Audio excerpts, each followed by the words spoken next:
Nun, nun, banana, nun, nun, nun, nun, banana, nun, nun, nun. No. What's up, demons and demonettes? Tis I, Charaxi, a demon queen. And today we are going to be talking about Indris. But before we get into it, as always, toss a like and subscribe down below. Alright, Indris is going to be the first banner hero of the new season. He is a wilder, ranged, physical, range 15. That's crazy. Alright, so we're going to take a look at his abilities. Spellbeing shot. Note he gets a 200 initial energy. Indris fires a silencing arrow at an enemy, dealing a 240 damage. The shot disables the enemy. Stat buffs for 8 seconds. So think someone like Harak, who gains a buff over time. This is going to counteract that for 8 seconds, so it's going to reduce Harak's buff. And reduces their Fizz magic defense by 20% for the rest of battle. Unstackable, the buff disables effects, doesn't work on bosses.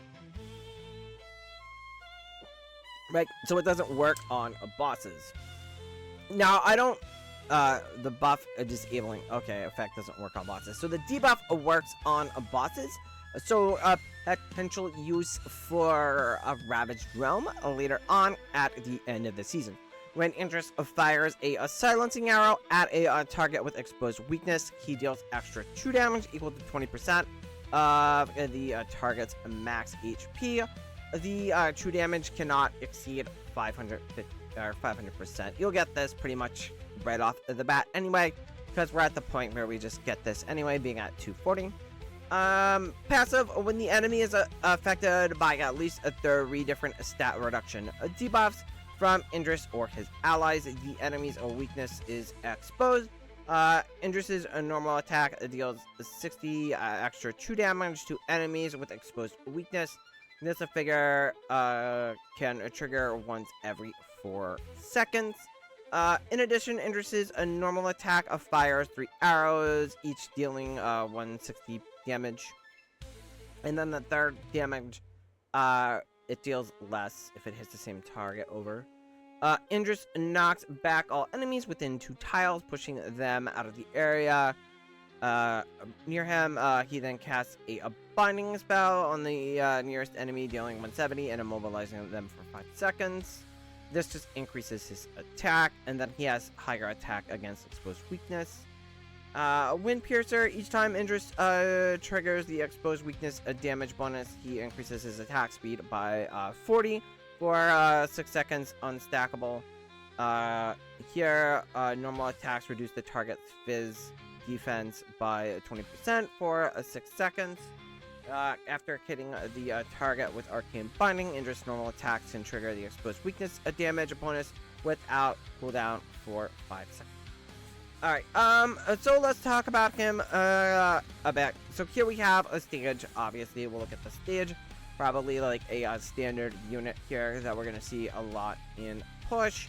Maybe we'll go with something more like this. And then instead of running Lursen, we could run Indris. Let's see how it goes.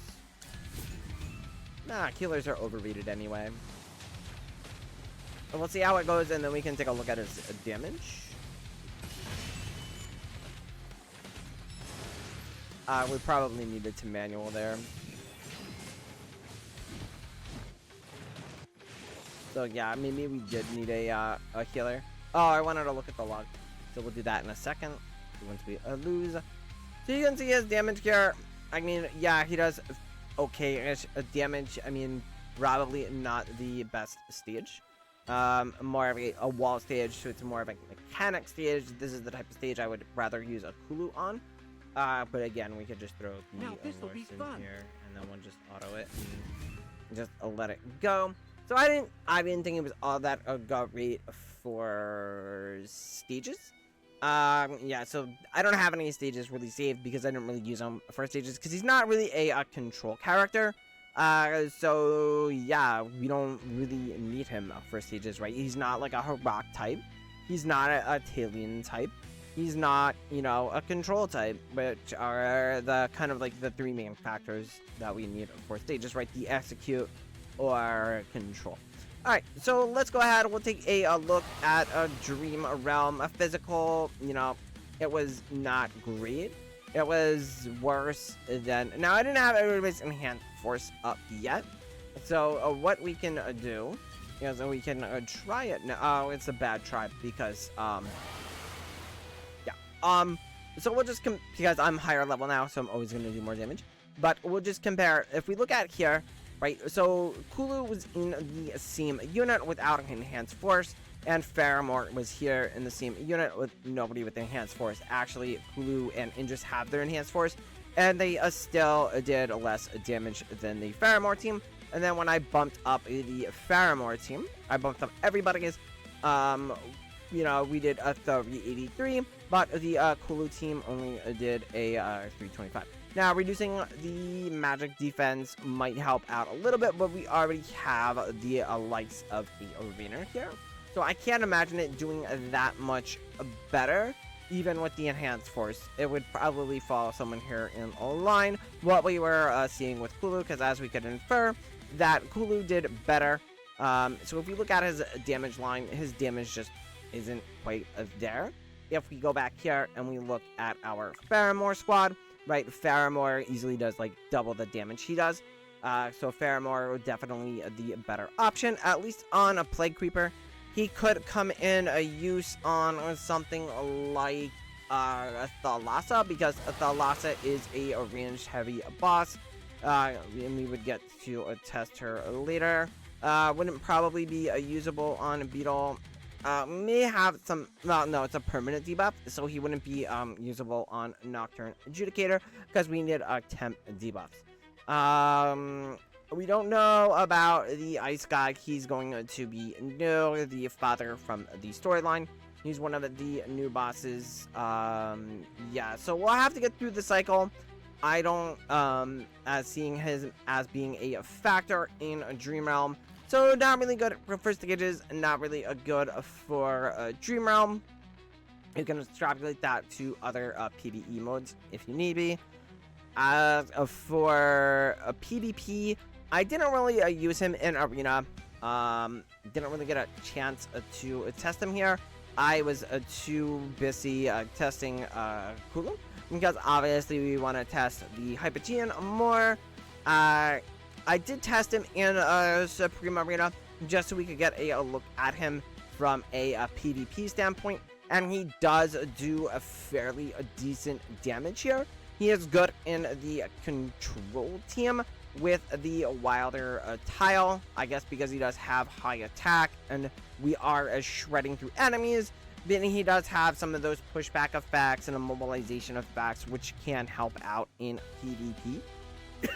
Again, we're only going up against bots here, so we'll have to see. We may need to look at him a little bit further, but he may be a fairly decent PvP unit.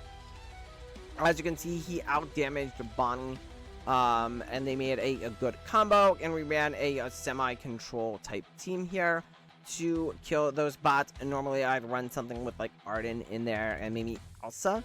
But Indris just does a nice amount of damage, so he is somebody maybe you want early on for PvP that could add, especially if you're in that control type area range, more in that mid tier. So maybe you pull him to like Paragon 1, Paragon 2, but again, he's primarily going to be a PvP hero. I do like him better for the PvP side than I did like Kulu, but again, the PvP roster is fairly bloated at this point, and unless they do something really special, they are probably a safe pass. Now, he may come in, like I said, in the end at a Ravaged Realm, because if we do take a look at our Wilders,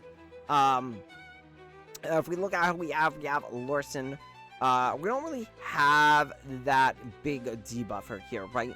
I think this is the first real debuffer that the Wilders have gotten. So if you are considering pulling him, I would just pull him for Ravaged Realm. Myself, I'll probably just pull him to S+, leave him there, and we'll just maybe +10 him for a Ravaged Realm at the end of the season. And then we'll just kind of like see how it goes. Now, this is barring any changes because, again, we are on Pioneer. We are going to give the devs feedback. My thing is, I don't know necessarily if they buff him, that's going to change him. It's more of a kit thing. So it's just what does that kit add to the various game modes at this point? We do need to be extra critical because the roster is only ever getting bigger and bigger and bigger.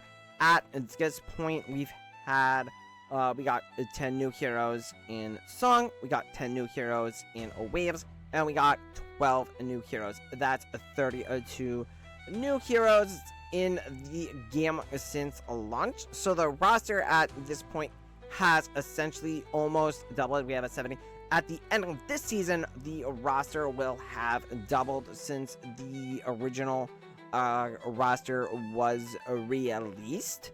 So we have 100% turnover on the roster. A lot of those gaps in the roster that we had have been filled in. And either regarding direct upgrades to certain units like Dianel, we got Cryonaya, and Cryonaya is like a Dianel 2.0. The gems are going to be rarer and rarer, so your bodies are going to be less frequent, that type of thing. Maybe we'll get that big PvP hero like we got in Siren, or we got that niche hero that's kind of a sleeper that we got in Kaelin. But as of right now, I'm really just not seeing that with Indris. So I think primarily he's just going to be a wilder debuffer. Someone that you are going to want for a Ravaged Realm, or if we get any other future game modes where we need like just a wilder comp and we potentially have to fight a boss.